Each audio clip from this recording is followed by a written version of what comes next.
Something ancient watches you, not from the corners of a dark forest or a distant star, but from the quiet, unwavering gaze of a cat. It's not just curiosity in its eyes. It's something deeper, something uncanny. Have you ever felt it? That piercing look that makes you wonder whether the cat sees more than you can?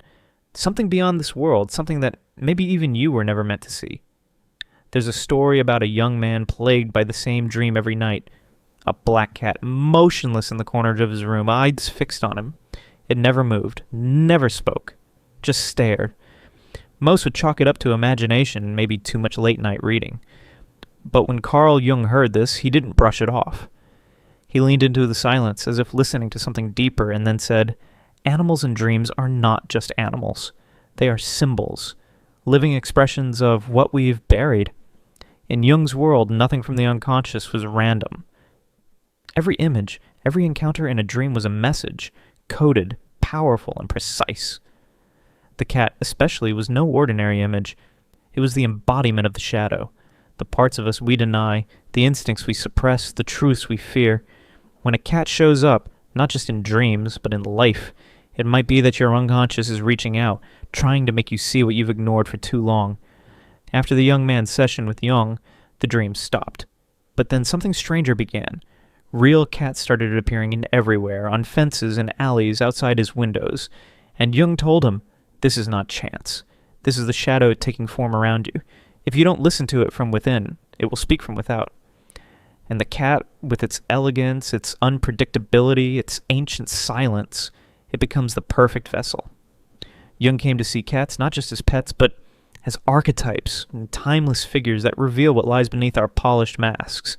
These creatures appear across centuries and cultures, always cloaked in mystery. In Egypt, they were divine. In medieval Europe, they were feared. In Asia, revered as protectors. Each myth, each belief whispered the same hidden truth. The cat is not what it seems. It is a reflection of something within us that we cannot tame. So when a cat stares at you, consider this.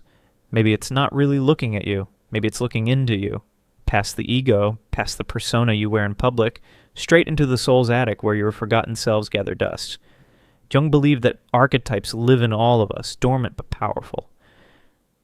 When they awaken, they don't knock politely. They arrive as dreams, as synchronicities, as symbols walking beside us. The cat is one of those symbols. A mirror, a messenger, a threshold. Its silence speaks volumes. Its eyes, portals into what we have here to confront. Our intuition, our buried rage, our capacity for magic. He once said that the cat is a threshold between worlds, between light and shadow, known and unknown, conscious and unconscious. It doesn't come to you by accident. It comes because something in you is ready to look inward, ready to uncover what has long been hidden.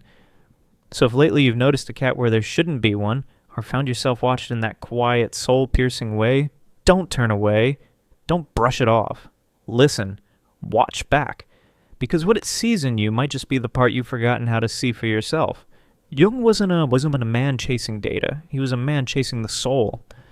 And in the strange, silent presence of a cat, he saw an echo of our deepest truths, the unspoken, the unresolved, the sacred parts of ourselves clawing back into consciousness. In the end, the cat doesn't need to say a word. Its gaze is enough.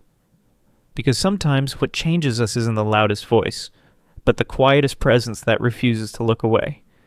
The things we pretend not to feel, the fears we repress, the guilt we bury, the wounds we pretend have healed, and the desires we dare not admit, don't disappear.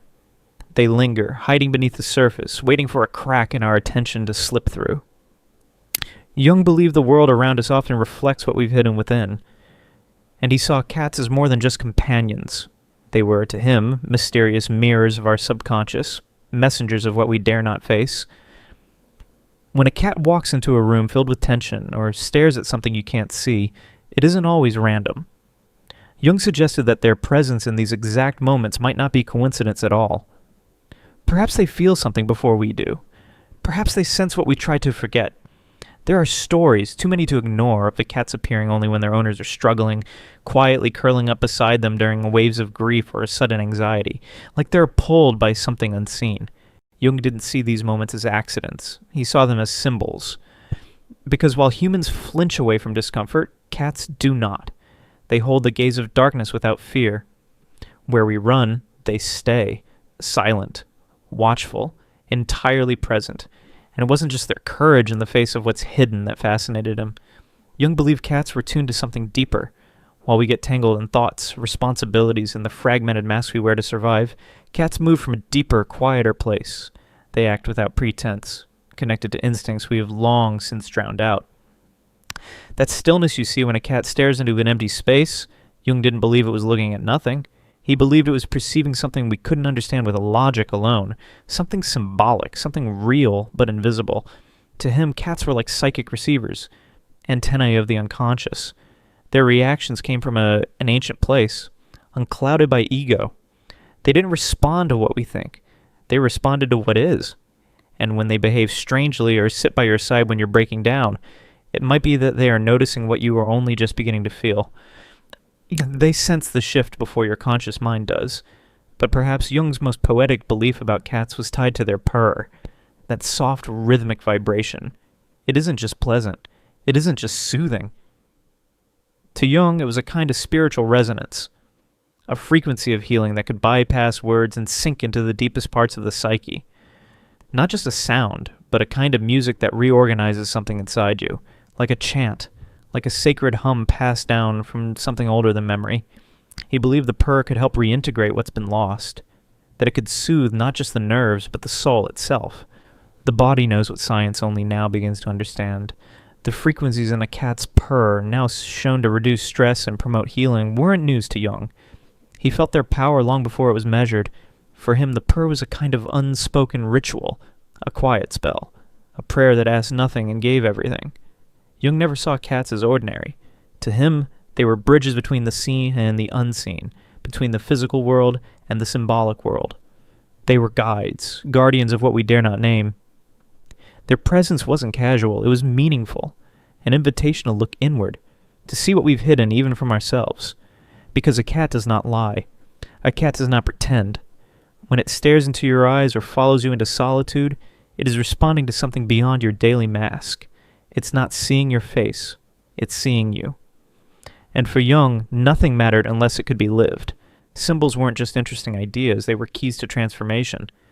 The symbolic life wasn't a theory, it was a way of the being. And in that life, a cat wasn't just a pet. It was a reflection, a teacher, a healer, a whisper from the unconscious wrapped in fur. So if your cat avoids certain places, or seeks you out only during emotional storms, pause. Observe, not with fear, but with awareness. These moments aren't there to frighten you, they're there to open you, to remind you that the world is not as mute or mechanical as it seems. Everything speaks. Everything echoes something within. And sometimes the messenger comes not in dreams or signs or words, but in the soft steps of a feline spirit, quietly guiding you back to yourself. The cat doesn't just live in your home. It lives in the edges of your awareness. It walks the boundary between the seen and the unseen. It's a quiet reflection of something deeper, something you rarely let yourself feel. There's a mystery in its gaze. An echo of forgotten instincts, emotions you've buried, truths you're not quite ready to face. In its stillness, it mirrors the quiet turmoil beneath your surface. Not just an animal, but a kind of barometer for the invisible. Jung once said that symbols carry the power to transform us, and sometimes those symbols have fur. He encouraged more than just dream journaling. He asked people to document the coincidences, the feelings, the patterns that surface when animals appear at turning points in life. Imagine you're grieving or unraveling from anxiety, and suddenly your cat begins acting strangely. It sits at your door for hours. It avoids your touch. Or maybe it doesn't leave your side. Jung would say, write that down, look at it, feel into it. Because those moments aren't random. They're messages from the deeper parts of you. They trace patterns between your emotional world and the living symbols around you. Patterns that may only emerge over time, but once they do, they light a path through your inner darkness. But what if the cat is more than a symbol to observe? What if it's a companion in your transformation? To Jung, individuation, the journey of becoming whole, was about embracing every hidden part of yourself. And if the cat represents the shadow, the intuitive, the unspoken, then honoring it becomes an act of inner reverence, stroking it with full awareness, letting it come and go as it pleases, watching where it chooses to rest. These aren't just idle acts, they become sacred gestures, little rituals of integration. Gratitude offered not to a pet, but to a living piece of your unconscious. Dismiss the symbol and you reduce it to noise. Honor it and you awaken its healing potential. Jung saw the cat as more than a domestic creature. It was an archetype wrapped in mystery.